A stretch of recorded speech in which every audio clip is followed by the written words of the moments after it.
Okay, so today we are going to talk about powerful tools to improve your sleep quality and your overall health.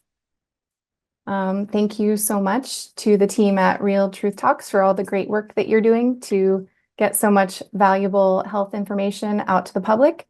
Today we're going to talk about sleep and what you can do to improve your sleep starting tonight.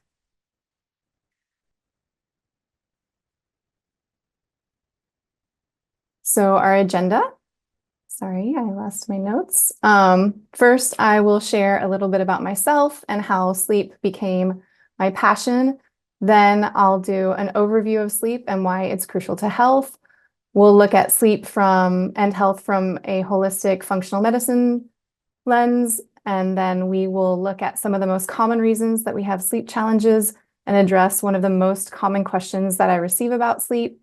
And then we will look at some of the best tips and tools to help you get a better night's sleep and in the process, improve your overall health. Whoops, sorry. So that was the agenda. All right, here we go. About me. So I have had a lifelong passion for health and wellness. I studied nutrition and herbalism right out of college. Then I went on to train in Europe, a more esoteric form of healing work that involves tuning forks and different frequencies of light. And in conjunction with that, I studied traditional Chinese medicine. And then I went back to college and I studied transpersonal psychology at a master's level. And during this time, I was also, ever since I was 18, I did a whole bunch of yoga trainings. And then I became a mom and moved to Kauai, where I live now. And that's when everything kind of changed. I had a very stressful pregnancy, and I was committed to being the best mom on the planet, which to me at the time meant co-sleeping and nursing on demand and baby wearing. And that created a perfect storm. My son was not a good sleeper, and I was a full-time single mom, so I was caring for him 24 hours a day, 7 days a week. Pardon me.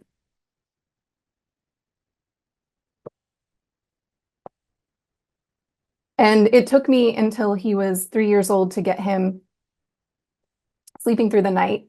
And by then I had developed full-blown insomnia where even if I was able to get him to sleep, I could not fall asleep, I could not stay asleep, and I woke up early. And during this time, I also had an undiagnosed autoimmune thyroid disease, and I was very, very sick. So that was really the hardest time in my life. I certainly should have been hospitalized. And the way that I got through that was that I got coaching from a child sleep specialist to help me figure out what I was doing wrong and to help get my son to sleep through the night. And then I started healing my own health. And when I started getting better, I was so committed to helping other people, never experienced the same suffering that I experienced, that I was trained in infant mental health. And I also was trained to become a child and maternity sleep specialist. And so that's how my career in sleep started. I started supporting families with their sleep, and then I started being asked to do interviews. And then kind of out of the blue, because the way that I was working was, if you can find me, great, but I'm not going to advertise my services because I'm a busy full-time mom. And out of the blue, someone contacted me and asked me to be the host of something that I named the Holistic Sleep Summit. And so I launched that, and that involved interviewing about 40 different experts on health and wellness. And then shortly after that, I was also the host of something called the Mental Wellness Conference.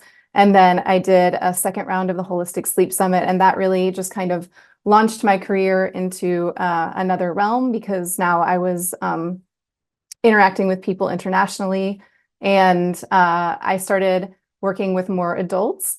And that was a wonderful thing for me, but it also showed me how complicated sleep is and how interconnected sleep and health are. And by the time people would be coming to me, they had essentially tried everything and they were having serious complications to their overall health in addition to sleep. And so I decided to go back to school to get training in functional medicine, and I'm currently in school doing that now.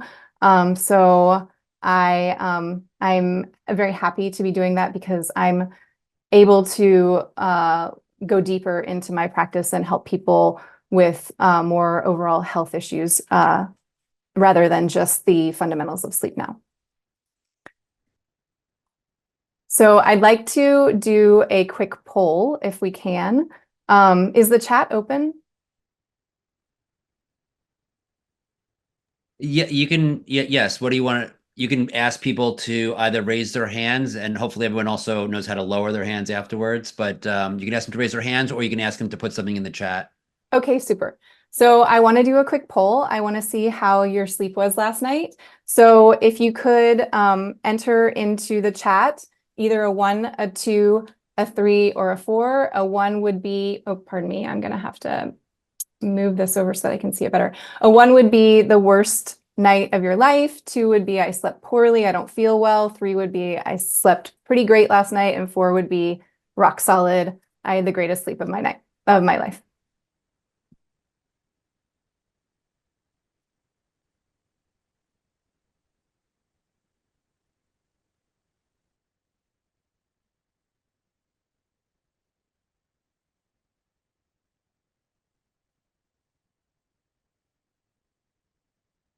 Okay, I'm seeing lots of 3s, good, and 4s, good, good. I'm so glad. Some 2s. So far, no 1s.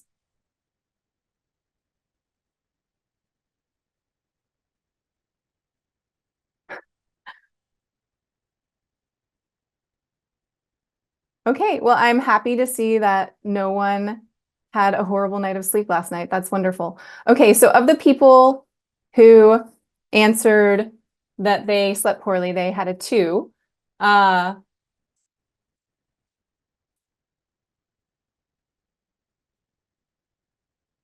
Was it because you had difficulty falling asleep, staying asleep, waking early, or a combination of 2 or more of the above? And so A would be falling asleep, B would be staying asleep, C would be waking early, and D would be a combination of all.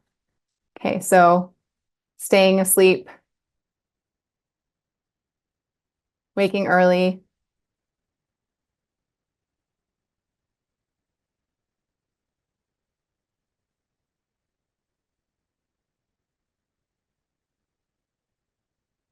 Okay, so I'm seeing a lot of combos and a lot of staying asleep.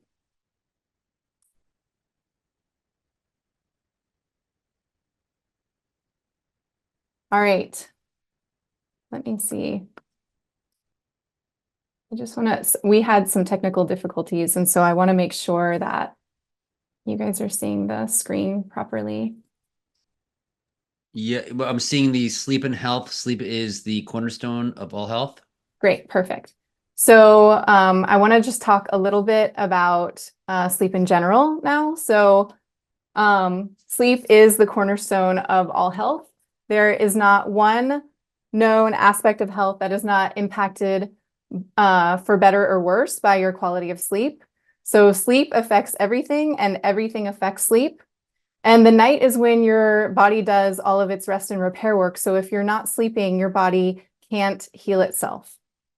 And sleep is crucial for everything in the body. For immune function, adequate sleep allows for well-balanced and a robust immune system function, whereas there is a higher risk of infections, allergies, and in people who sleep less than 6 hours a night. And interestingly, there is an increased inflammatory response at night as the body does its healing work, which is mediated by melatonin. The nature of sleep challenges when fighting an infection. This is fascinating to me. The nature of sleep changes, pardon me, when we're fighting an infection. So most of our sleep when we're fighting an infection is non-REM sleep because we can't shiver when we're in REM sleep, and we need to do this to release the heat and maintain a fever so that our body's defense systems can destroy the pathogen. So there's very little REM sleep when we're fighting off an infection. For memory, sleep is important in the processing of newly acquired information and for the long-term storage of memory, which is known as sleep-dependent memory processing. Evidence supports the importance of slow wave sleep, both before learning to prepare the brain for initial memory coding and after learning for the offline consolidation of new memories. Also, we have a cleansing system in our brains that works at night while we sleep called the glymphatic system. And this system flushes our brains of the metabolic waste products or plaques that build up in the areas, including the amygdala, which regulates things including memory and the ability to learn that are implicated in Alzheimer's and Lewy bodies dementia. And just a single night of poor sleep can cause these proteins to accumulate in the brain, and catching up on sleep later does not completely undo the damage. So just one single night of poor sleep can lead to, and this is such a bummer to hear, irreversible damage as it relates to memory loss. For healthy weight, sleep deprivation impairs decision-making and impulse control, leading us to make poor food decisions. And studies show that the more that we binge, that we binge more and we make poorer food choices and eat larger portions when we're tired. And a sleepy brain craves junk food and lacks the impulse control to say no. Also, sleep regulates ghrelin and leptin production, which are two hormones that regulate energy metabolism via modulating our appetites. And it's essentially our body's hunger and satiety cues. So ghrelin, I used to confuse these, but when I hear the word ghrelin, I think of gremlins. So gremlins. Ghrelin is the one that makes you hungry, and leptin is the satiety cue. And acute sleep deprivation causes ghrelin levels to rise, and chronic sleeplessness causes leptin levels to fall. So after one night of poor sleep, we have ghrelin levels that rise, but our leptin levels stay approximately the same, whereas chronic sleep deprivation will cause your leptin levels to fall. So even though after one night of sleep, you might not have an issue with your satiety, it's going to get you one way or the other. If you have a one night of poor sleep, or if you have chronic sleep deprivation. And also, when you don't sleep well, especially when you're chronically sleep deprived, your body it becomes in a state of sympathetic dominance, which you've probably heard of as fight, flight, freeze, or hide. And it's a really strong physiological feeling of being unsafe. So there's an emotional feeling of being unsafe, which can trigger elevated cortisol, which can lead to sympathetic dominance. But this sympathetic dominant state is really a physiological state. It's a physiological process where your body at a core level is saying, I don't feel safe right now, and I need to protect myself. And in order to properly digest your food, your body needs to be in a parasympathetic state, which is a state of rest, digest, heal, relax, and procreate. So being able to sleep well is hugely important to your body's ability to properly digest and assimilate your food. Regarding blood sugar regulation, there's a cascade of hormones that happen when your body stays awake. Too little sleep causes cortisol spikes, which tells your body that it should be awake. These spikes trigger your body to conserve energy by releasing more glucose into the bloodstream, which downstream causes insulin resistance and your body to hold on to fat. Essentially, your brain thinks that you're in danger and releases chemicals so you can run from a wild animal. So what I feel like the brain says in these times is if I'm still awake, I must be unsafe and I should keep my blood sugar elevated so it's more accessible in case I need to quickly run from a wild animal. And if you think about it, um, throughout the history of our evolution and development, we would have a cortisol response in times of stress, but we didn't live in the stress wasn't a pervasive experience in our daily lives all the time. And now we live in this wonderful modern world, and stress is kind of very hard to avoid for anyone who's functioning at a normal level that life demands of us. So we're supposed to be, and our state of homeostasis and health is to be in a parasympathetic state. But most of us are in a sympathetic state too frequently, and that's what's called sympathetic dominance.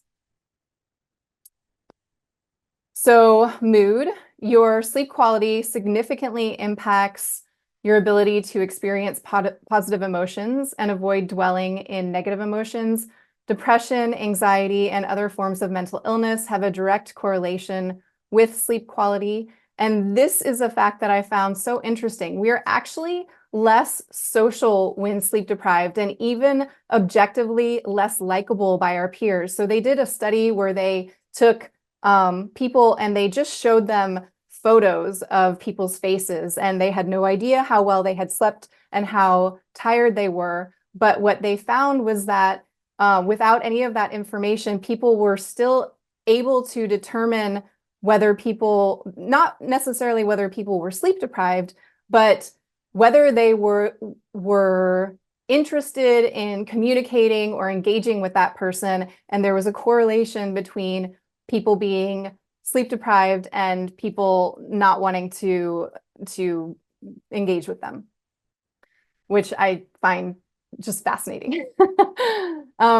So emotional regulation and executive functioning are both negatively impacted by poor sleep, and obviously cardiovascular health. So there's a huge incidence of having heart attacks, even with 1 hour of lost sleep. So when we have the shift from daylight savings time or daylight savings into daylight savings time, and we lose the hour of sleep, they have shown that we have a huge incidence of an increase in death, an increase in heart attacks, accidents, so many things that happen just from that 1 hour of lost sleep.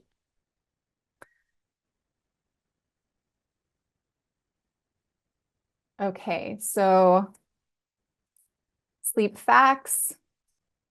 So we talked about this a little bit yesterday, but basically the sweet spot for adults, for most all adults, is 7.5 to 8 hours of sleep, between 7 and 9 hours of sleep.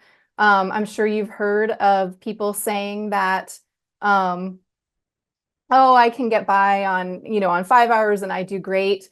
But they've done studies that show that the amount of people that need less than this is about 1% or less than 1%. And it's actually due to a genetic anomaly on 2 different genes.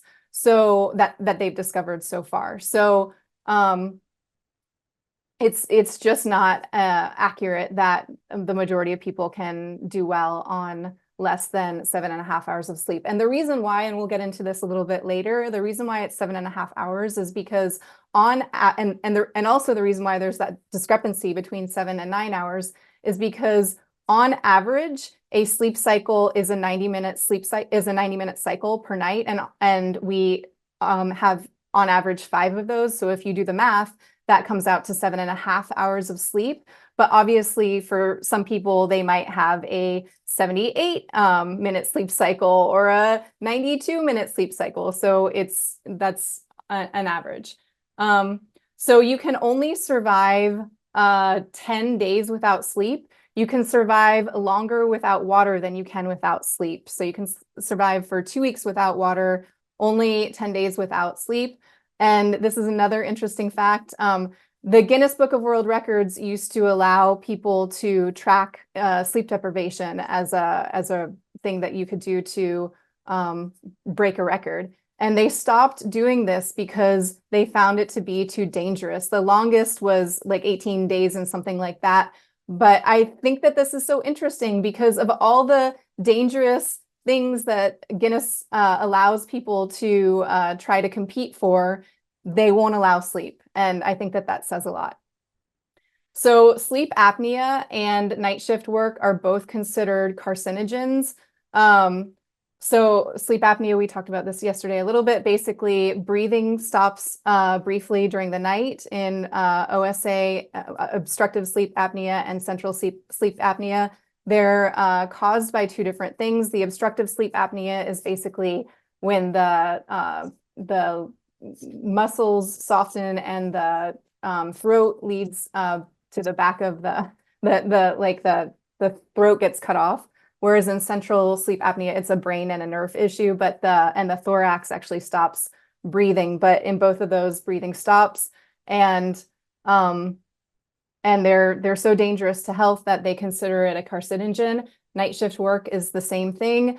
I interviewed a woman a while ago who is a night shift worker, and she does all sorts of things to biohack her health in order to try to help. But really, if you work night shifts, there's no solution because it's so negatively impactful on your sleep that really the only good suggestion would be to not do that work anymore, especially if you have any chronic health issues. So being awake for 16 hours, they've done studies, and basically people's performance is the same as having a blood alcohol concentration of 0.5. I live in Hawaii, and 0.8 is the legal limit. So it's being sleep deprived is basically equivalent to being intoxicated. And this has very severe implications for driving while being sleep deprived. It's very, very dangerous, and not something to try to push through when you're trying to get somewhere. Pulling an all-nighter decreases learning retention by 40%. So, a lot of college students especially will say, I'm going to stay up all night and cram, and that's actually the worst thing that they can do to do well on an exam. It would be better for them to just shut the books, go to bed, wake up early, do as much as they can, and rely on what they've already learned rather than cramming through the night. And in case there wasn't enough reasons that sleep is a problem, lack of sleep also shrinks testicle size. And I don't think I need to say more about that. So how sleep happens. Sleep is a symphony, and it is a complicated symphony. There's a lot of different things that impact the way that sleep works. Here in this graph, you'll see that there is, this is your circadian rhythm. Your circadian rhythm is your body's 24-hour cycle that controls all of your body's functions. Everything in your body has a time. If you're familiar with Chinese medicine at all, they have a Chinese clock that shows the different organs that are most active at certain times of the day. This circadian rhythm or clock, body clock, is controlled primarily by the cycles of light and dark that the brain receives. So this is a little bit geeky and complicated, but within the hypothalamus is the suprachiasmatic nucleus, and the suprachiasmatic nucleus receives light through your retina. And that's how your brain basically knows when it should be awake and when it should be asleep. Cortisol, so let me just see. What we have here is sorry, I'm trying to understand this. I put this together, but now I don't remember what the graph says. So the one that's colored in is sleep pressure. So where it says sleep, and then there's this light blue area, and then sleep. Basically, sleep pressure is controlled by something called adenosine. And adenosine is a essentially a chemical byproduct of cellular metabolism, and it builds up the longer you're awake and it makes you sleepy. And then you also have the basically what's a cortisol rhythm, which shows that while you are is that a cortisol curve? Sorry. While you are while you are awake, cortisol spikes in the morning, and then it goes down, and then it goes up a little bit in the afternoon, and then it's supposed to be rock bottom at night. Whereas when cortisol is going down, melatonin is rising. And cortisol is the hormone that wakes you up in the morning. Light stimulates serotonin production and tells your body to be awake. And melatonin is the hormone that makes you sleepy at night. Melatonin is made from serotonin, so you need ample serotonin in order to have sufficient melatonin so that you can sleep well. But high levels of cortisol increase the uptake of serotonin, and chronic stress causes elevated cortisol. One thing that I think is interesting about sleep pressure and adenosine is that the way that caffeine works is that it counteracts sleepiness by blocking adenosine. And then GABA and glutamate are another aspect that of this symphony that helps to regulate sleep. So glutamate is the primary excitatory neurotransmitter, and GABA is the most common inhibitory or calming neurotransmitter that induces sleep by inhibiting cells that are involved in arousal function, including glutamate and histamine. And GABA is made from and counterbalances glutamate. So you need to have glutamate in order to make GABA, just like you need to have serotonin in order to make melatonin. But you don't want to have too much glutamate, because then you have an issue with being able to relax and calm down at night. So things to increase GABA include valerian, and we'll get into supplements a little bit later, but these are just some things that are used to increase GABA. Valerian, magnesium, kava, L-theanine, passion flower, B6 is needed to make GABA from glutamate. You need to have ample minerals in your diet. And then there's some essential oils as well that you can just smell in order to increase GABA. One is spikenard, another is lemon balm, valerian, jasmine, chamomile, and lavender. Okay. Okay, so cortisol and melatonin, we already talked about this a little bit. This is, I think, the curve that I was looking for. So this I don't know if you can see my pointing arrow, but the dotted line is the curve of melatonin. So melatonin is suppressed during the day while serotonin is high. And then as the sun sets, melatonin starts to go up. And cortisol is highest first thing in the morning. It peaks in the morning, and that's what wakes us up and gets us out of bed. And then it drops down during the day, and it should be rock bottom at night. And one thing to note is that people who supplement with melatonin often use it improperly, in that they take it at bedtime. But as you can see on the curve, melatonin naturally starts rising earlier in the evening. So you should, if you need to take melatonin, which we'll get into that a little bit later, when it's appropriate to take melatonin and when it's not. But if you need melatonin, it's best to take it at least a couple hours before bed, so it gets into your system and it can help you when your head actually hits the pillow. If you're taking it at bedtime, it's too late, and it's not going to really support your body's ability to fall asleep. All right, just one second. I have to get some water. I hope y'all are doing well.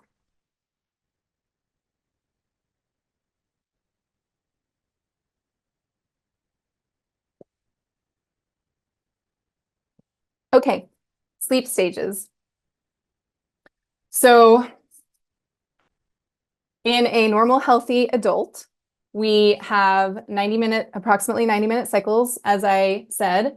And Sleep scientists have broken that up into 4 or 5 different stages. It depends on who you talk to. Some group stage 3 and stage 4 together just into deep sleep.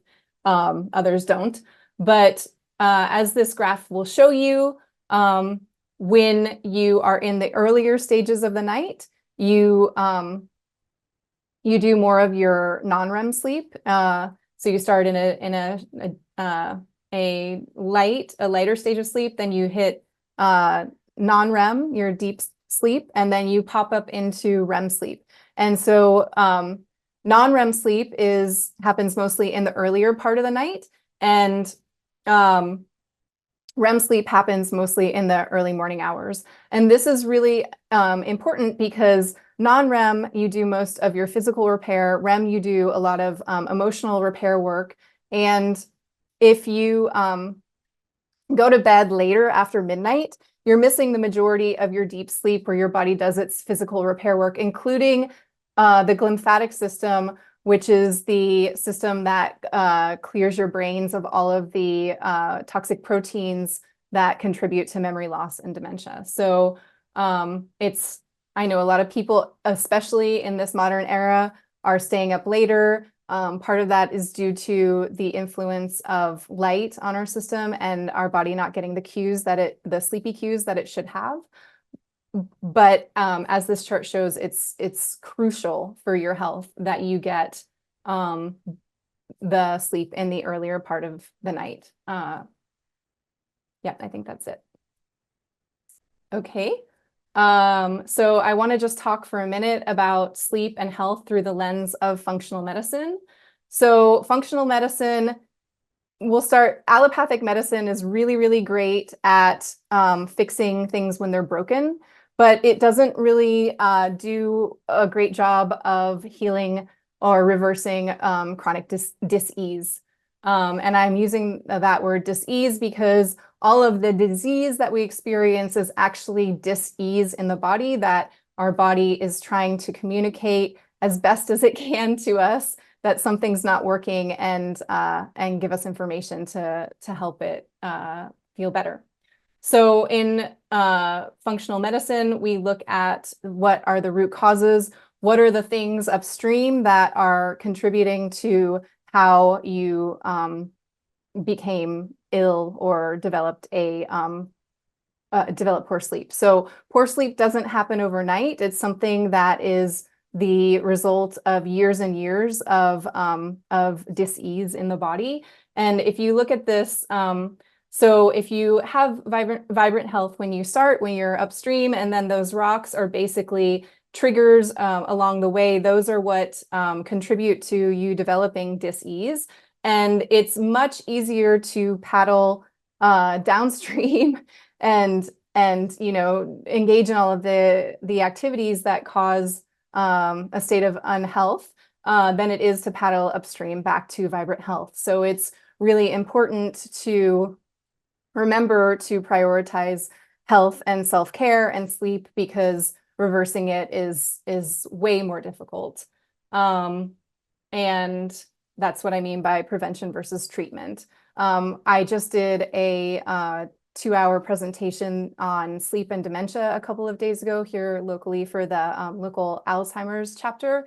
And one of the things that I talked about was the difference for sleep between people who are caregivers versus people who already have dementia, because by the time you get to dementia, you're really not looking at how to reverse something or how to improve health in the long term. You're looking at management of symptoms and how to make the person as comfortable as possible. There are some cutting edge technologies that are hopeful in terms of using like ultrasonic wavelengths to break up the plaques in the brain that are causing dementia and Alzheimer's, but we're not there yet. And the best thing to do is really just to make healthy choices in the present before disease sets in.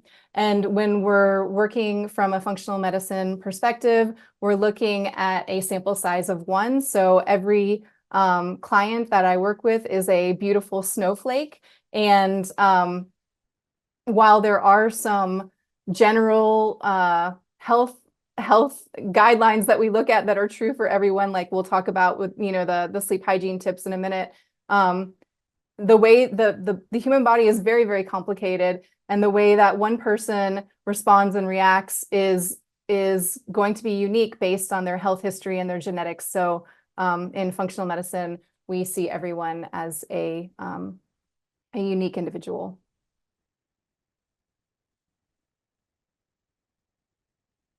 Okay, so sleep and modernity. So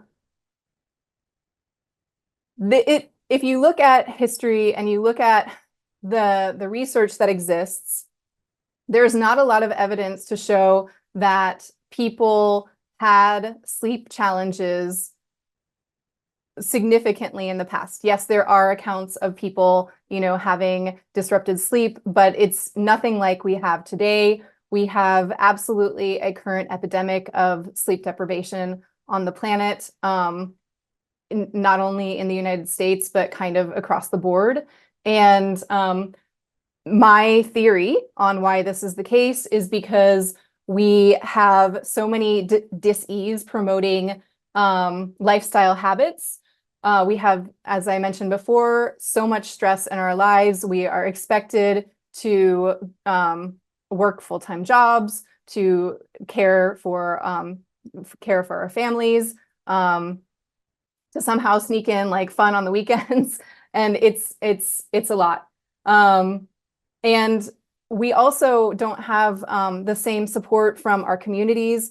In generations past, we lived in a tribal society where there was kind of individualized roles for different people to do different things.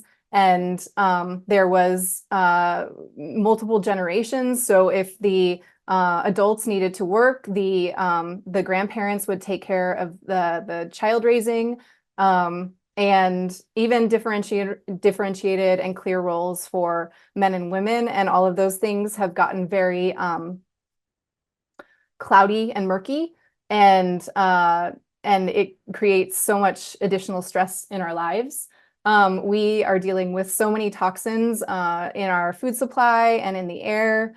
And this is also a huge contributor to why our sleep is struggling.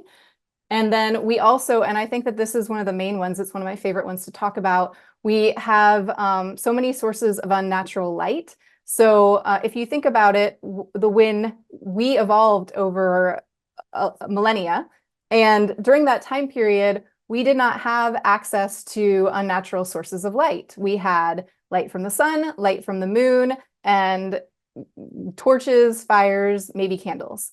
And the advent of the light bulb is, if you look at the course of human history, it's only happened very, very recently, basically in the blip of an eye in comparison to all of our evolution. And so as we evolved, as I talked about with the suprachiasmatic nucleus and the way that our bodies are cued for the circadian rhythm, if we are getting unnatural light at 9 or 10 or 9 or 10 o'clock at night or 1 in the morning, that light is telling our bodies that it's time to be awake.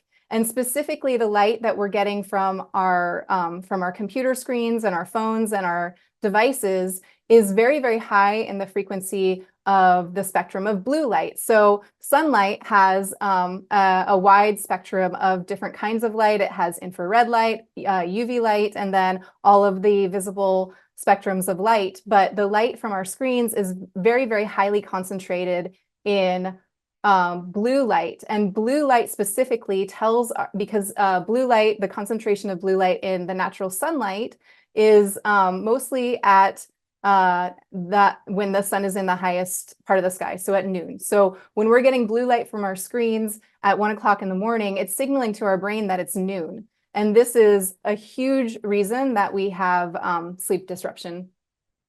Also, crap food and poor eating habits. Again, if you look at the way that we ate generations ago, the access to high sugar foods was very, very limited, and food was more scarce. And so now not only do we have an abundance of food and the ability to eat whenever we choose to, we also have an abundance of crap food instead of the wholesome foods that we had in the past. In addition to this, we're having issues with topsoil erosion because with a demineralization of our soil due to topsoil erosion. And this is causing us to not have the same amount of nutrients in our food. If you look at an apple today versus an apple 100 or 200 years ago, it's going to have significantly less nutrients in the food as in the apple today as it did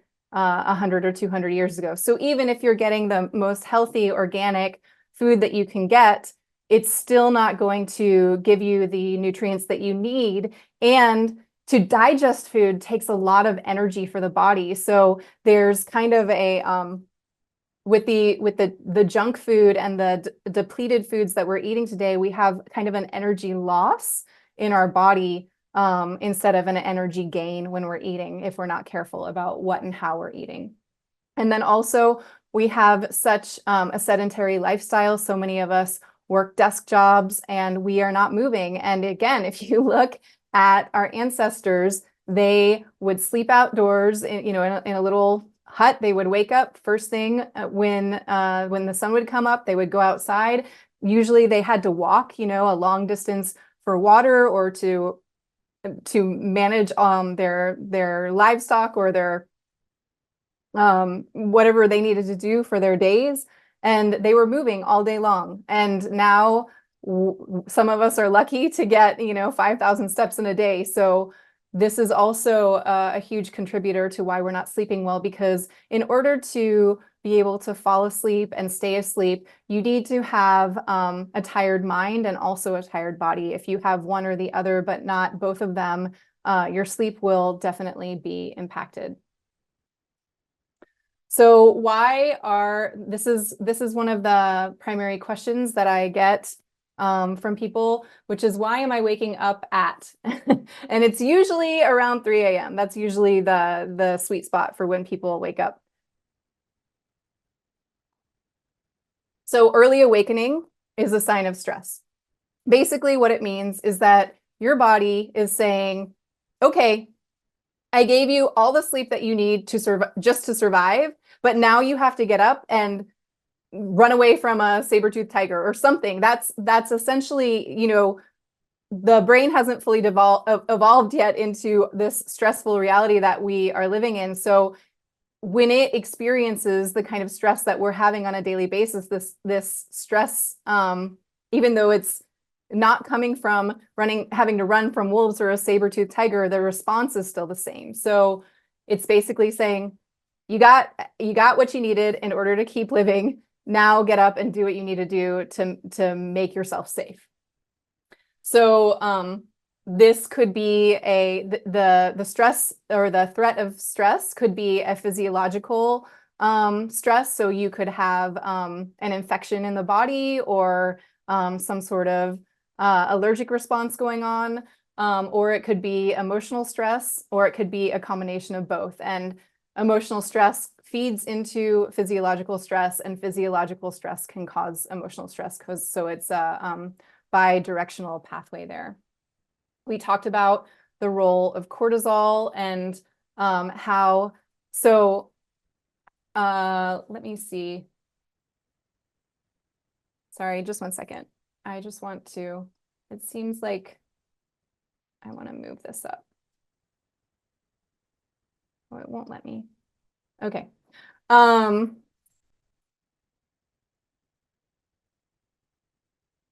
Okay, so we'll talk about the role of cortisol when I get to the next slide. But essentially, waking up in the middle of the night is a survival mechanism. As I mentioned, there's the traditional Chinese medicine body clock. And from 1 to 3 is the time period that they attribute to the liver functioning. And from 3 to 5 is the lungs. And so if you're waking from 1 to 3, through this lens of traditional Chinese medicine, it could be because your liver is overworking in order to try to cleanse your body and purify your body from toxins. So that might be the part of the reason why you're waking up at that time. Also, if you're waking up between 3 and 5, this is common for people that live in congested environments that have a lot of poor air quality, also smokers, or someone who is struggling with grief, with with unprocessed grief, I would say. One thing that happens in general, I'll just say that when you're waking up early in the morning, it's basically considered a early cortisol awakening response, and it's certainly a sign that your stress hormones are dysregulated and that you need to find ways to decrease stress, but either physiological stress and or emotional stress in your life. Sometimes people say, I keep waking through the night because I have to go to the bathroom. That's what nocturia is, nighttime need to urinate, to go to the bathroom to urinate. And what I seem to find is that it's not always the case that it's the urge to go to the bathroom that's waking you up at night. Sometimes it's something else, like a blood sugar spike or a cortisol spike that's causing you to wake up at night, but then you're awake and then you realize that you need to go to the bathroom. If it is in fact, incontinence and nocturia that's causing you to not be able to sleep through the night, then one of the things that you can do is really work on your pelvic floor muscles.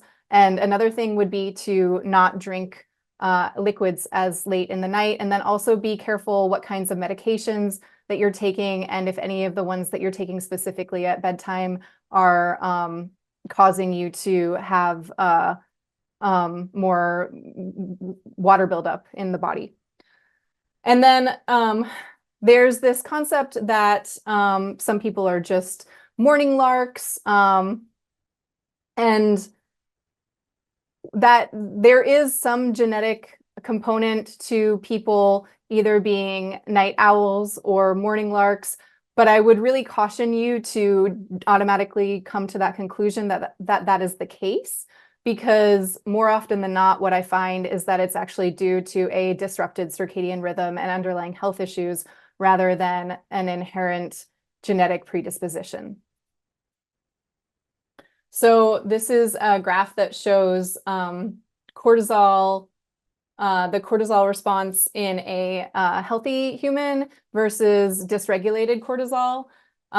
So in the green bar in the middle, you'll see that it's starting basically at midnight over here. And so cortisol is the lowest in the middle of the night, and then it spikes around 6 a.m. in the morning, and then it tapers off during the day. One thing that I find interesting, and I haven't seen it lately on the graphs that I've been looking at, but my understanding is that cortisol goes up just slightly in the mid, it goes down and then it goes up just slightly in the late afternoon. And the time that it's going down is in correlation with traditional siesta periods. And this is again, one of the ways that I think that we can learn from our past and from our heritage, is that it seems like traditional societies understood this cortisol curve way before we had the science to tell us it, and they would honor this time period to rest and digest their morning meal and to relax during the hottest part of the day. And today we do so much activity during the day, and our work schedules don't allow us to take that time to rest. But for someone who is having dysregulated cortisol, which I'll talk about on the curve in just a second, one of the best things that I think that you can do is really honor that time after lunch to just take a little bit of time to decompress from your day. What I found is that even if you don't nap, which I'll also talk about napping in a little bit, But even if you don't nap, if you just shut your eyes for 5 to 10 minutes and kind of tune out the world, it can be really, really helpful for reducing your overall stress response, and also for kind of helping what I call like defragging your hard drive. I've noticed that when I was really struggling with sleep and energy, which I don't have an issue with that anymore, but when I did, if I would shut my brain down, I would notice that it would kind of be like a meditative process where I would have all these thoughts running through my head. And then as the minutes went by, the thoughts would kind of settle down. And I do feel like that is an important part of what we need to do in order to prepare our bodies to be able to sleep at night, is to allow ourselves time to digest not only our food, but also just all of the experiences and activities of the day. So in a chronic stress state, so you'll see that it talks about the different stages of this insufficient adrenal response. You may have heard the term adrenal fatigue, and that term is really a misnomer because the adrenal glands don't get tired and start producing less cortisol. What happens is the adrenal glands and the body in general is so beautifully brilliant and wise that because increased cortisol is a pro-inflammatory state, the body is aware that having that pro-inflammatory state going on chronically in the body is not good for it. And so it will reduce the cortisol output to try to mitigate some of the inflammation that's occurring in the body. But anyways, in stage 1 of this insufficient adrenal response is it's called the acute phase, and you'll have a fight or flight response. Maybe you'll have hot flashes, you'll have kind of dysregulated emotions. And then the resistance phase is when you'll be feeling tired and wired. So I can't sleep, I'm exhausted, but I can't sleep no matter what I do. Insomnia is common, increased blood pressure, increased cortisol, moodiness, issues with constipation, digestive symptoms, increased inflammation. And then the exhaustion phase is when basically your body just stops releasing as much cortisol to try to mitigate that inflammation. And it's when people basically reach a state of just complete exhaustion and don't have the energy to get out of bed. And what we see is that the overall cortisol curve kind of flatlines in that stage. So one way that you can find out where your cortisol is to do a 24-hour saliva cortisol test, and that will give you a sense of what's going on with your cortisol levels and whether in fact you're having elevated cortisol levels at a time of the day when you shouldn't, and when you should be producing melatonin.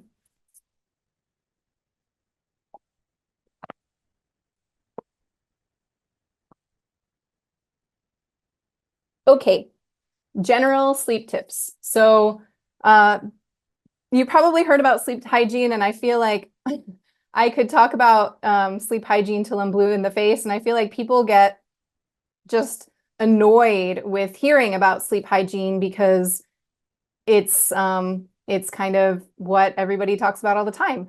However, there's so much value to be reaped in the process of really doing a deep dive into your sleep hygiene, because so often even people that think that they really have their sleep hygiene dialed in, when I review it with them, they're missing things, and those things can be, you know, hugely impactful on their ability to sleep well. So starting with routine, consistency is the key. You want to make sure that you are waking up at the same time every day, that you're eating at the same time every day, that you're sleeping at the same time every day. And we'll go into all of these actually in subsequent slides, so I'll save the details for just a minute. Healthy light diet, we talked about that. Regular exercise, but at the right times of the day and not too much, especially if you already are having nervous system challenges. Balanced blood sugar, avoiding stimulates, having a pro-sleep environment, and a bedtime routine, a bedtime wind down. And it's important to note that having good sleep is an all-day affair. It's not something that happens only at nighttime when our head hits the pillow. In order to get good sleep, we really have to think about sleep as a 24-hour activity and all of the different things that happen during the 24-hour window that can help sleep or cause sleep challenges. So optimizing your routine, you want to have a regular bedtime. Some people, all of these things, it really depends on your sensitivity level. I am engaged to a man who I swear is like the world's greatest sleeper. I wish that we could clone his genetics because we would make, a lot of people be able to sleep a whole lot better because he basically can do whatever he wants and doesn't have any sleep challenges. I have not convinced him to do a sleep quality test to find out what's actually going on with his sleep quality, but I want to do that to see whether any of the things that he does actually impact his sleep. But for others, like myself, I'm very, very, very sensitive. And if I am not hyper vigilant, maybe that's the wrong word, but vigilant with my routine, I don't sleep well. So having for you, if you do have trouble sleeping, making sure that you have a regular bedtime, that you don't, go to sleep at a reasonable time and then, on the weekends you stay up a bit later and cheat and then try to make it up later in the week. It doesn't work that way. And as we talked about earlier, especially the glymphatic system, it's not you can't make up the lost repair work that your body does. Having consistent sleep cues. So this means, just like you've heard of Pavlov's dogs and the response that the dog's brains happen when they hear a bell rung and they start salivating. The same thing happens for us. So you want to find the clues that are good for you. Obviously, turning your light down at night, maybe using aromatherapy and using the same scent every evening, or just doing the same things at night every night will help cue your body that it's time to go to bed. Napping.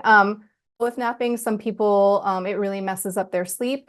If you are tired during the day and you have to nap every day because you're exhausted, I would say you really might want to get a sleep study done. It's possible that you have sleep apnea. Sleep apnea is not always something that people know that they have, and it doesn't only happen to people who are overweight. There is a correlation between weight and sleep apnea, but sometimes really seemingly healthy, thin people also have sleep apnea. So if you're chronically exhausted and the way that you're dealing with that is by napping during the day, then I would definitely recommend getting a sleep study done.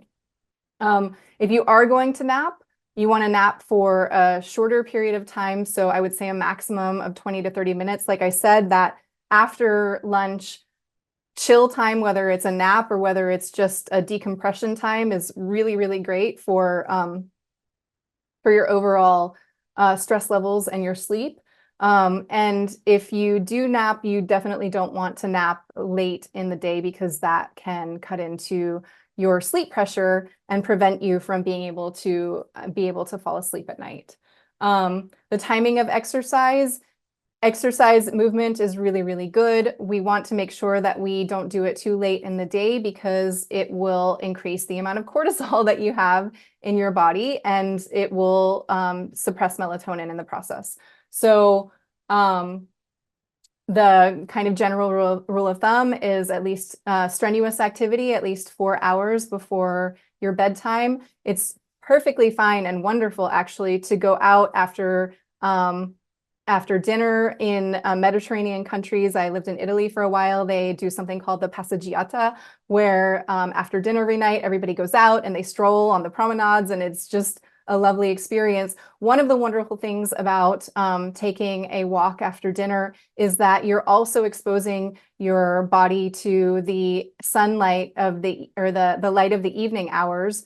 And the light during that time is very high in infrared, and most of us are very deficient in infrared light. So it's a great way to cue your body that the light, the sun is going down and it's time to go to bed. One other note about exercise.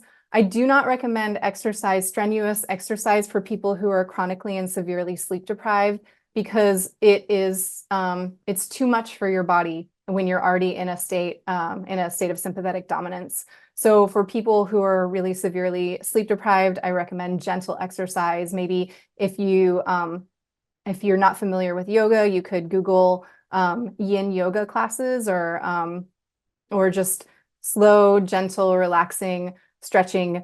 Things like this would be much better, or walking, than doing high intensity cardio.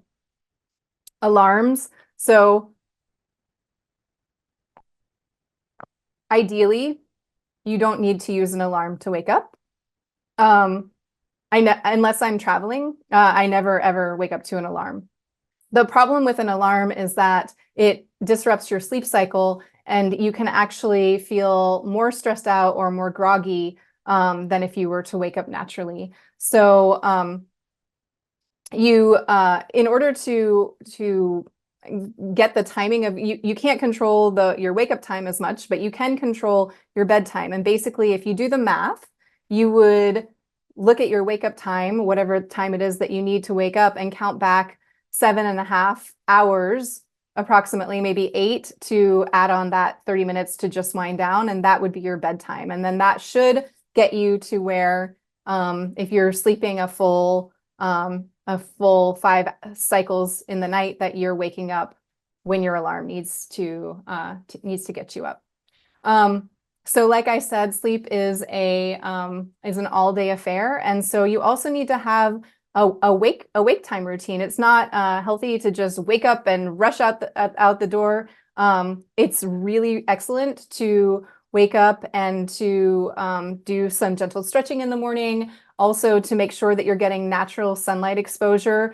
I wake up every single morning and then go walk outdoors. I live in Hawaii, so there's no snow on the ground here, but every single morning I wake up, I get natural sunlight in my eyes every single day. And that also helps to cue my body that I should be producing serotonin during the day. And then, that serotonin helps to produce the melatonin at night. I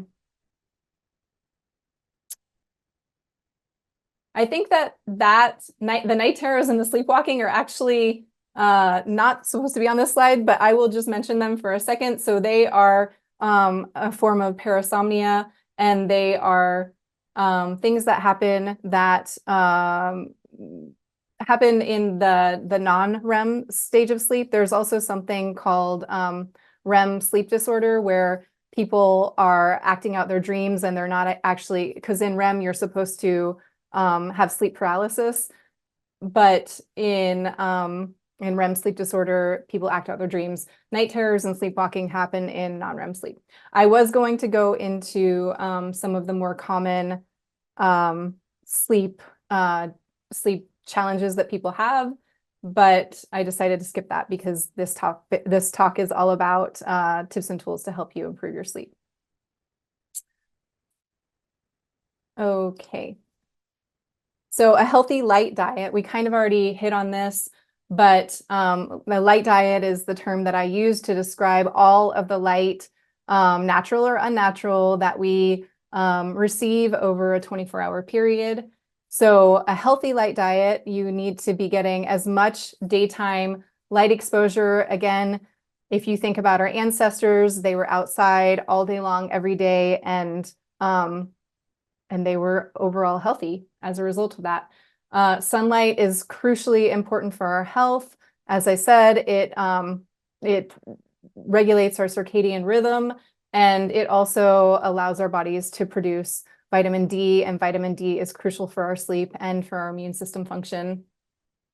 A healthy light diet means that you are managing your nighttime light exposure. So ideally, you would only have red light at night. So the light that is most common, or is the only light that exists at nighttime after the sun goes down, is light in the yellow, red, and orange spectrums of light. But again, like I said, with all of our modern technology, we are getting exposure to blue and green frequencies of light at times of day that we should not be.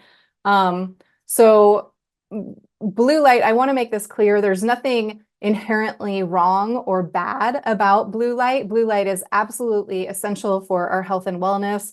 It is what gives us energy and what helps us produce serotonin. We just have a problem because the screens that we're using have this imbalanced amount of blue light. And that blue light exposure, getting too much of it is not good for our vision. It's not good for our health. So making sure that you're exposed to blue light at times that it's appropriate, and not exposed when you're not supposed to. So the glasses that I'm wearing, I'm not wearing them for vision correction. I'm wearing them because they help mitigate the blue light, because I'm on a screen right now for 2 hours talking to you guys. When I'm going to do a little bit of show and tell, but we'll do it at the end of the slide.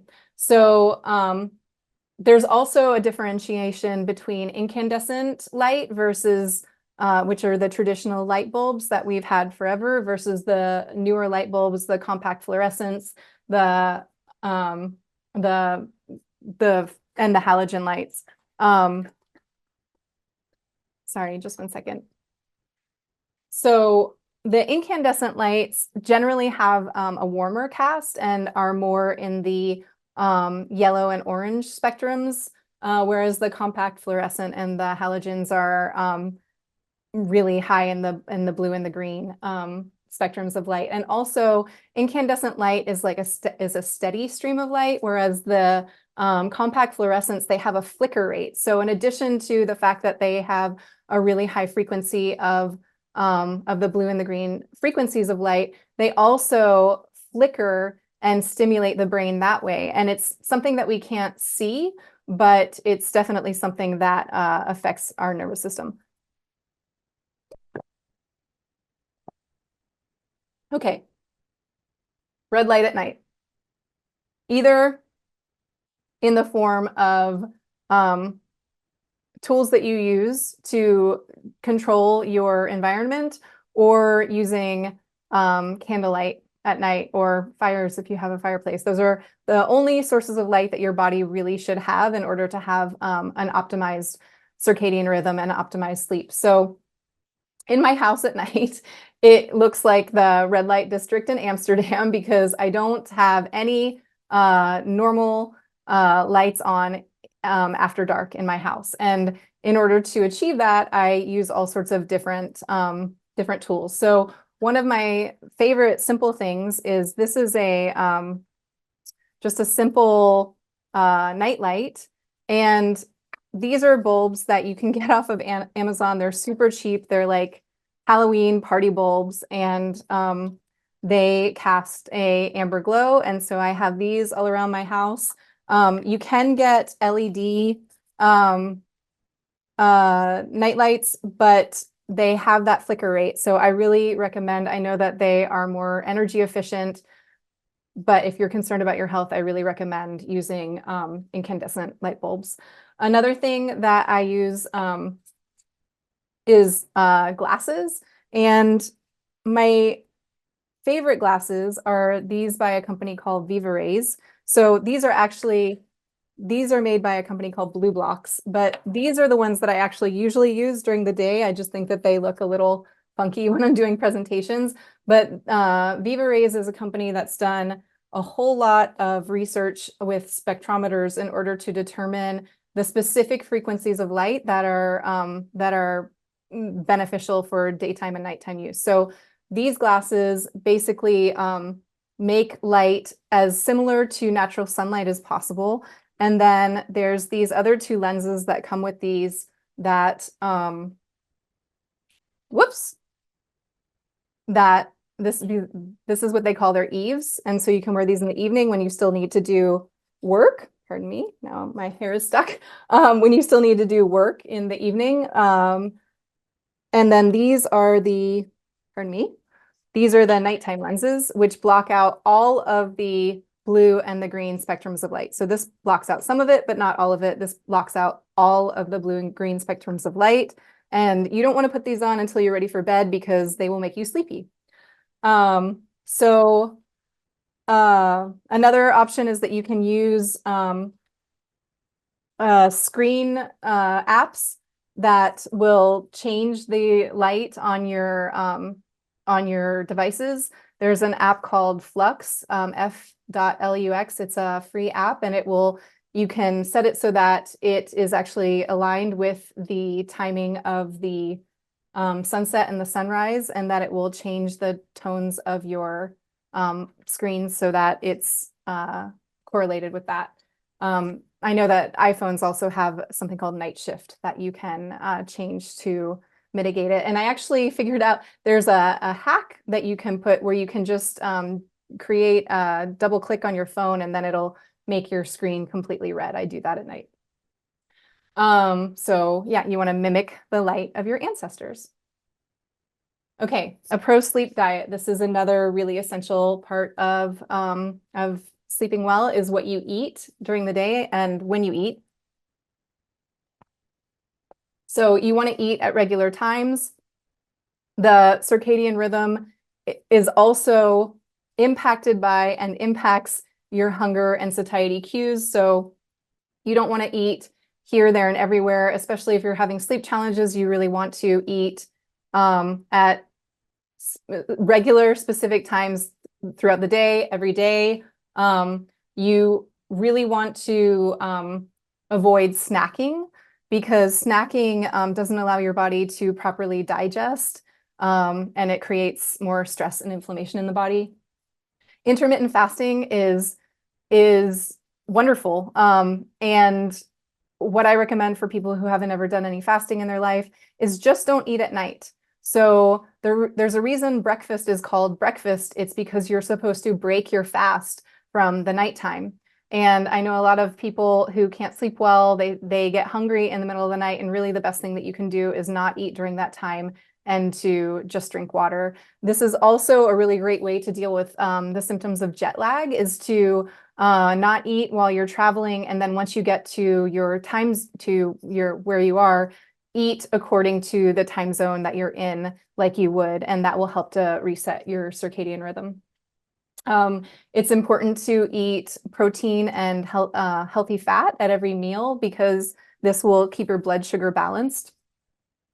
And there's a difference between healthy fat and poor quality fats. So any fat that is hydrogenated or that has been heated at a high heat, any oil that's been heated at a high heat, is probably not going to be good for your health. You want to avoid crap food. That's a wide and simple definition for, I would say, the majority of food in our current food system. You want to eat whole foods. There's a lot of debate about diets and which diet is the best and which diet is the worst. Like I said, everyone is a sample size of one. Everyone is a unique snowflake. So what works well for one person might not work well for another person. What works well for one person at a certain time in their life might be really different for what works well for them at a different time in their life. So I'm not going to ever say that there's one specific diet that is the best for everyone all of the time, but certainly eating healthy, eating whole foods, eating enough so that you have satiety, but not so much that you're overfull, is really essential. Eating an anti-inflammatory diet, I think that is the diet across the board that I could say is the best diet to help with your health and with your sleep. So avoiding foods that cause inflammation, making sure that you chew your food. So many of us today don't chew our food. And, you know, again, our ancestors, they didn't have as much food. So whatever they ate, they savored it and they chewed it. And chewing is so crucially essential for digestion, because when you chew, your body creates enzymes and creates stomach acid in order to be able to properly digest and assimilate your food. And if you're having sleep challenges, you're probably also having some sort of nutrient deficiency. And so, as simple as it seems, just taking the time to properly chew your food can really help improve your sleep. You want to avoid stimulants and toxins. So stimulants, obviously, coffee and things like dark chocolate can be stimulants. Also, anything that has MSG. And MSG is really interesting because it's sneaky. They put it in foods in lots of different forms with lots of different names. So some other forms of MSG or names for MSG could be like Torula yeast or just yeast extract. These are things that increase the amount of glutamate in your body. And we talked about glutamate and GABA, and you don't want to be eating a whole bunch of MSG or glutamate in the evening when your body is trying to go to sleep. Toxins in your food, obviously, we have major issues with the chemicals and pesticides that are being used in our food supply. And so eating as much as possible, foods that are free from pesticides and herbicides is really essential. And then you want to stay hydrated through the day. So many people have issues with dehydration and they don't even realize it. If you are having sleep problems, then I would recommend you might want to try doing electrolytes, because it will help your cells to be hydrated in a way that water alone can't do for you. And you want to make sure that the quality of the water that you're drinking is pure. But you also don't want to drink. There's so many, but also you also don't want to drink distilled water, because that water has been is devoid of all of the minerals that you need. And you don't want to drink water too late in the day. So you really want to start your hydration first thing in the morning. One thing that I recommend is starting first thing in the morning when you wake up, before you have coffee, if you're going to have coffee, have a tall glass of water. And that will help flush out all the toxins that your body has worked so hard in the night to get rid of. And it will also help wake you up. Another thing that you can do is you can do a little bit, like a half of a fresh squeezed lemon with a half a teaspoon of sea salt, and mix that around. You can do it with warm water if you want to. And that's a really great liver cleanse. It is very stimulating to the liver, and it can be an alternate source of energy to wake you up if you're really reliant on coffee and you want to get rid of coffee. Balanced blood sugar, like I said, is absolutely the key, because if you eat sweets, if you eat too late at night, things that don't balance your blood sugar, you're going to get a blood sugar spike in the middle of the night, and that's certain to wake you up. Okay, your sleep sanctuary. You want your bedroom environment to be a sanctuary. You want it to be a place that you can't wait to go to, that feels safe. You want it to be ideally like a cave, cold, dark, and quiet. And by dark, I mean at nighttime, you want your space to be pitch black as much as possible. So using whatever dark out curtains that you need to do, while also being mindful that a lot of the curtains, if they haven't been properly aired out, this is true of mattresses as well, will have flame retardants in them, and that is really not good for your health and your sleep. So you want your sleep sanctuary to be EMF-free, toxin-free, allergy-free, stress-free, and stimulation-free. And so EMFs, some people are more sensitive than others. Some things to look for is if you have a smart meter outside of your bedroom space, that might be really impacting your sleep. If you keep electronics near your bed, that's very possibly impacting your sleep negatively. Toxins, like I mentioned, in the mattress, in the bedding, in the furniture that you have. Allergies, some people have allergies to dust and dust mites or mold. If you live in a humid climate like here, there's a lot of mold that people don't even realize they're sleeping on moldy mattresses. That can really be negatively impactful to your sleep. And then stress. You really want to make sure that your environment is free of anything that makes you feel stressful. So you might even just go through your bedroom and just take a look around and see, maybe there's a picture of someone that you have had a falling out with that is not, or, you know, a deceased loved one that makes you feel sad when you look at it. Get those things out of your bedroom. And then stimulation free. As much as possible, really, you do not want to have any electronics. You don't want to have your work computer or piles of stuff in your bedroom. Bed position, this is something kind of esoteric, but certain people say that you should sleep with your head facing north.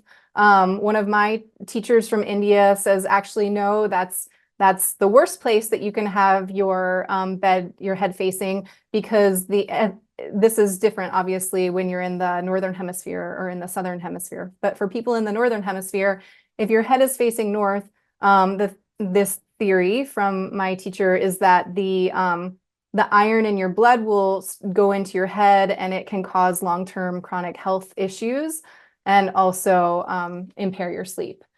For sleeping position, really, it's whatever works best for you. There is some research to indicate that sleeping on our sides is best in terms of organ function and also the brain's ability to detox via the glymphatic system. And then, like I said, you really just want to make sure that your space makes you feel super safe and sound. Feng Shui is another really interesting esoteric study of, you know, the energy of a space. And some Feng Shui tips are that you don't want to have your head right underneath a window. And if you do have a window, that you can't avoid having your bed underneath, that you have a really high headboard or something to block the window, and that you don't want to have the doorway opening straight onto your bed, and you don't want your feet facing right out the doorway. Supplementation for sleep. So hold on one second.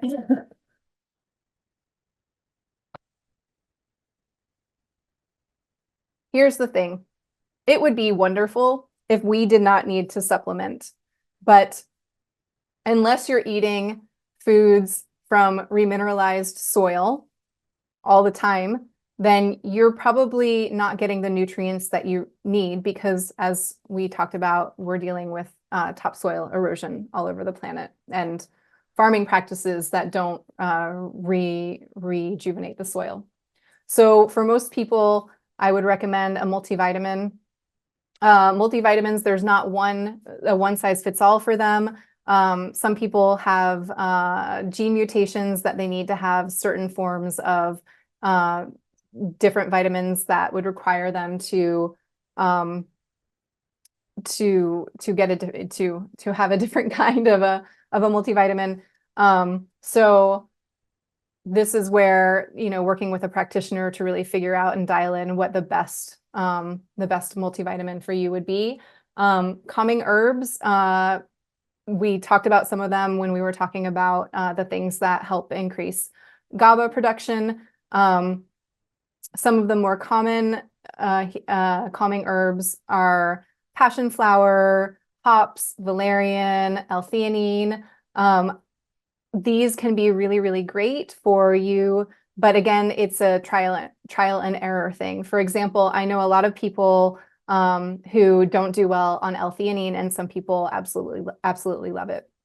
So You also want to be careful if you're taking any antidepressants, because there can be an interaction between some drugs and different herbs. So you have to be careful when you're supplementing with herbs and make sure that you're doing the right thing. Melatonin we talked about earlier. So melatonin, a lot of people take it to help them with sleep, but the issue is that melatonin is not going to help you stay asleep. Melatonin is going to cue your body that you need to fall asleep. So melatonin is really good for older people who aren't producing as much melatonin, or people who have a dysregulated uh, circadian rhythm, or people who have been traveling and who are experiencing jet lag. Melatonin is really great for that. And like I said before, you need to take melatonin a few hours before you go to bed, not right when you're trying to have your head hit the pillow. And also with melatonin,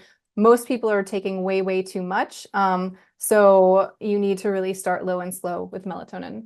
Vitamin D is, we talked about vitamin D if you were on the Q&A yesterday. Vitamin D is really, really crucial to your health. One of the colleagues that I follow is a woman named Dr. Stasha Gomanak, and she's done a lot of research on vitamin D and sleep. And there's a correlation between having optimized levels of vitamin D and the quality of sleep that you experience. Personally, when I was healing my own health, I had low vitamin D levels, and I started optimizing my vitamin D, and I was getting blood work done at a regular basis. So I was titrating up slowly, and I didn't have any expectation about it whatsoever. But when my vitamin D level hit 60, which is the low level of what Dr. Gomanak says is the optimized level, 60 to 80, my sleep came back online, and it was actually kind of miraculous how much it corresponded with getting it to that level. You do want to take vitamin D3. You don't want to supplement with vitamin D2. It doesn't, it's not as easily bioavailable by the body. So make sure that if you are supplementing with vitamin D, you're supplementing with vitamin D3. For people who have cardiovascular challenges, I would also recommend adding vitamin K to that as well. And then magnesium. Magnesium is required for over 200 functions in the body, and most people, especially people that have chronic stress, are magnesium deficient. So making sure that you're getting enough magnesium. There's many different kinds of magnesium, and if you guys want, you can get on my email list by going to my website. I'll give you the information in a little bit, but I have a magnesium guide. It breaks down the different types of magnesium so that you can make sure that you're getting the right one for your unique health challenges. The most common form of magnesium is magnesium citrate. That's great if you're having issues with constipation, but if you're not, then it can cause loose stools and can actually make you really uncomfortable. So other forms of magnesium, like magnesium glycinate or magnesium threonate, might be a better fit for you. Reducing stress. The light diet and reducing stress, I think, are the two greatest things that you can do for your health. They're all important. It's hard to pick a favorite, but reducing stress is really key. So in order to reduce stress, because the world isn't going to stop spinning around us, we really have to make a conscious, consistent daily choice to have different habits and to do things differently. There is a really fantastic book that I read on breathing, and I can't remember the name right now, but it's a fantastic, fantastic book on breathing. And one of the things that it talks about is how not breathing through your nose is basically linked to all sorts of health challenges. So this is especially relevant to people who are breathing through their mouths at night. Also, if you breathe through your mouth, it's more likely to cause your body to be in a sympathetic dominant state, whereas breathing through your nose is going to allow you to be in a restful and relaxed state. So one thing that you can try for, I think it's just called Breath, the book, but I'm not sure. One thing that you can try at night is mouth taping, and this is something that a lot of people are like, "What are you talking about?" But it's pretty simple. You just put a small strip of any kind of tape. You can use Scotch tape, you can use, cloth medical tape across your mouth, and then you sleep with it throughout the night. And if you are having any times in the night when you're sleeping deeply and you're not aware that your mouth is open, this will prevent you from doing that and allow you to breathe through your nose. During the daytime, if you are experiencing stress or anxiety, one of the most simple techniques is to do box breathing. And box breathing is a way to just regulate your intake and outtake of breath. Basically, if you think of the breath like a box, you would inhale for 4 seconds. You would pause for 4 seconds and hold your breath. You would exhale for 4 seconds, hold your breath out, and then inhale for 4 seconds and repeat that cycle over and over. And you could do that for 1 or 2 minutes, and it would really calm your nervous system down. There's variations to this. Basically, what you want to do in order to calm your nervous system down is to make sure that your exhales are longer than your inhales. Taking midday breaks, we already covered that. Really, I can't stress it enough. Avoiding conflict, particularly in the evening. This is another piece of information that I came across recently, which I find also fascinating. Because of the way that the circadian rhythm works, we are more adept at handling stress in our lives earlier in the day than we are in the evening. So not only does it negatively impact your sleep to have stressful conversations or to be doing stressful work later in the day, but we are physiologically not as capable of handling those stressors in the evening. So, if you are in a dysfunctional relationship, if you are dealing with stress at home, really doing what you can to avoid difficult conversations in the evening. There's the saying, never go to bed angry. And I actually completely disagree with that, because in the evening, we really just don't have the capacity to think clearly and to process our thoughts and our emotions well. It's much better to sleep on it and to wake up and to go at it in the morning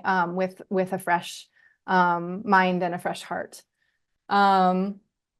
Seeking happiness rather than pleasure. So pleasure is the neurochemical or the neurotransmitter that we associate with dopamine, whereas happiness is the chemical that we attribute to serotonin. And there's a real interesting difference between the two of those. So serotonin is something that allows us to feel happy, whereas dopamine is something that is associated with all of the addictions that we have, because when you get a dopamine hit, you want more of that. And over time, it can actually fry out your neurotransmitter receptors and kind of destroy those receptor sites and those neurons. And so, and the only thing that decreases serotonin is dopamine. So in general, in your life, you really want to look at things that bring you happiness rather than things that are due to pleasure-seeking behavior. And then there's lots of stress-reducing aids that you can use to help you feel better and sleep better. This is one of them that is very popular these days. It's called the Apollo. It's basically, they describe it as a hug for your nervous system, and it has frequencies that pulse. You wear it on your wrist or on your ankle, and it has different frequencies that send calming, pulsing sensations, or stimulating if you need to focus and get work done. Another aid that I really love is an app called BrainTap.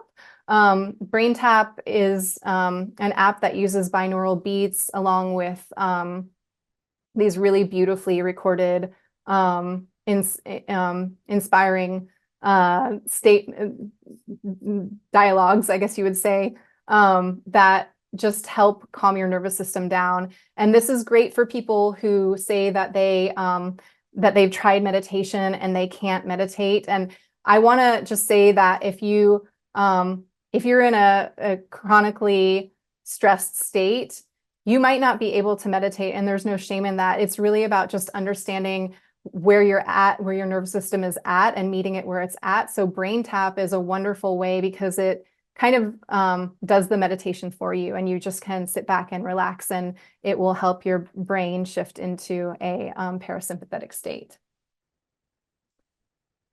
And I just quickly want to say, I know we're running on time, but I just want to quickly talk about sleep for children. So children need more sleep than adults. It is absolutely crucial for essential healthy growth and development.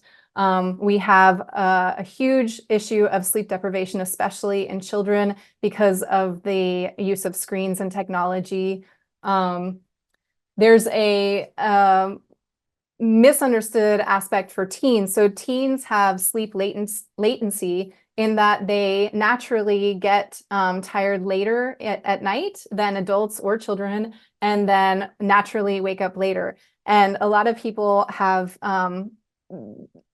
said that teens are, jumped to the conclusion that teens are lazy, and this is not the case at all. It's a natural part of their maturity, of their evolution.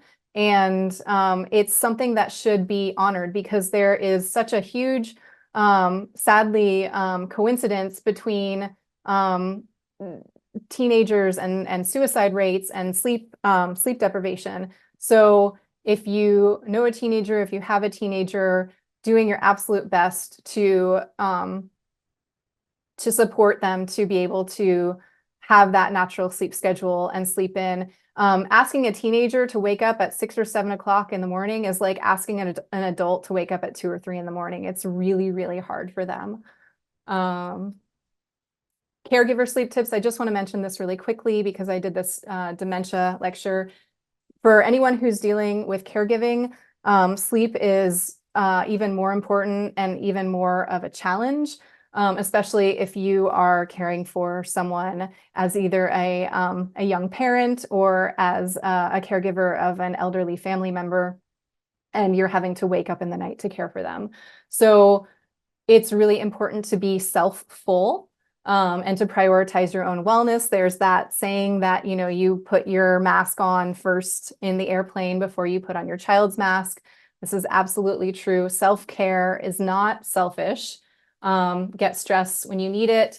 Really hone in on how you can create part of your daily routine to integrate ways to de-stress and figuring out what works best for you, and really learning to recognize the signs of trauma. Trauma is basically defined as anything that causes you to feel overwhelmed and out of control.